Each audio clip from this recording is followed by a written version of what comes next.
ఆలస్యమైందని ఆక్రందన చెందకు, రోజులు మారవని రోదించకు.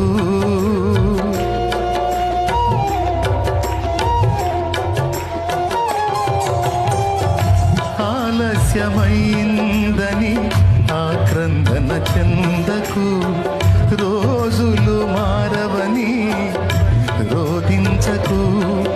ఆరోధననే ఆరాధనగా, మనుగడనే మాధుర్యముగా, రోదననే ఆరాధనగా, మనుగడనే మాధుర్యముగా మలచును నా దైవం.